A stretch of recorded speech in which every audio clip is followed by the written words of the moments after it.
जे कोणी संभाजीनगरचे आहेत ना त्यांना हे रिलिव्हन्सी लागणार, कारण मी माझा हा अनुभव आज तुम्हाला शेअर करते.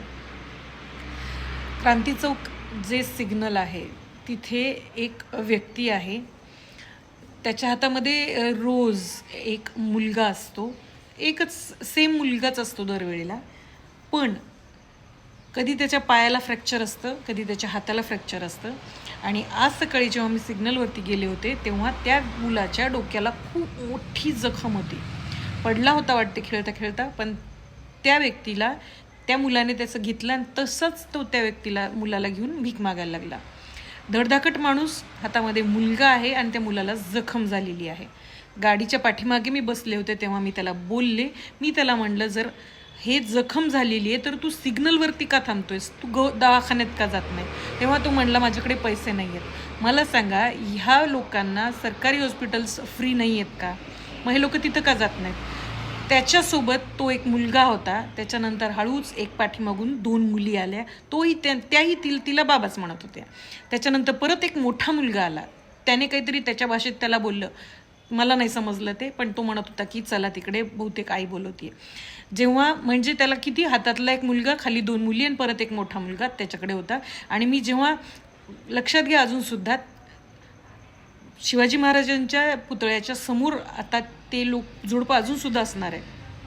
आणि तिथे बसले होते तर त्या बाईच्या मांडीवर पण अजून एक बाळ होतं. म्हणजे त्या माणसाला किती लेकरं होते? 6 लेकरं होते. मला प्रश्न हा पडतो की आपण मेहनत करायची, आपण टॅक्स द्यायचा, गव्हर्नमेंट ह्या लोकांना सगळ्या सुविधा देत आहेत, सगळं सगळं फ्री देत आहेत, तरीसुद्धा ह्यांचे लेकरं जन्माला घालण्यासाठी यांच्याकडे आळा नाही आहे. आणि हे अशा रस्त्यावरती भीक मागतात. आणि आपण लगेच ती जखम बघून किंवा लगेच आपण, मग राग येण्याचा विषय फक्त एवढाच आहे की मी काल धारूरला जात होते माझ्या सासरी. तेव्हा जाताना मला टोल पडला. फास्टॅग होता म्हणून मला 105चा टोल पडला.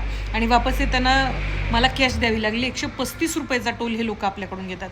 म्हणजे इकडे आपण इन्कम टॅक्सही देतोय, इकडे आपण टोलही देतोय, इकडे आपण लेकरं पण कमी करणार, कारण सरकारी नोकरी असते आपल्याला म्हणून.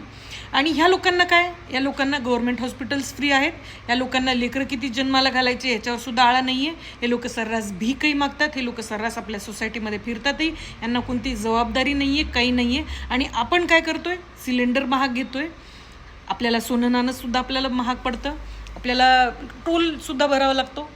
म्हणजे जे देत आहे इमानदारीनं देत आहे. दरवेळेला तुम्ही लोकांचा विचार करता. सरकारला मला एवढंच म्हणायचं आहे की विचार करताय तुम्ही, करा ना, मला हरकत नाही आहे, ते गरीब आहेत. पण मग गरिबाने 6 लेकर का पैदा करायचे? त्याला हक्क आहे का तो 6 लेकर पैदा केले? आणि 6 लेकर जन्माला घातल्यानंतर सरकारने यांना फुकट दवाखाने का द्यायचे? ह्या प्रकारची जी काही हॅरॅशमेंट अप्पर मिडल क्लास आपल्याला होतीये ना, ही गोष्ट आपण खरंच लक्षात घेत नाहीत. एकीकडे टॅक्स द्यायचा, दुसरीकडे सगळं महाग जे काही आपण करायचं, आणि ह्या लोकांना सगळं सुखसोयी, सगळं फुकट आहे. यांना दावा दाखल करायला सुद्धा पैसे लागत नाहीत. इंडिजंट पर्सन म्हणलं तर एक फुकट यांना वकील मिळतो. म्हणजे सगळं फुकट ह्यांच्यासाठी. अरे म्हणजे निदान लेकरं जन्माला घालताना तरी तुम्ही थोडासा विचार करा ना. 4-4 लेकरं, 5-5 लेकरं तुम्हाला काय करायचे, आणि पुन्हा त्याचा पण भार आपणच घ्यायचा. कुठला न्याय हा?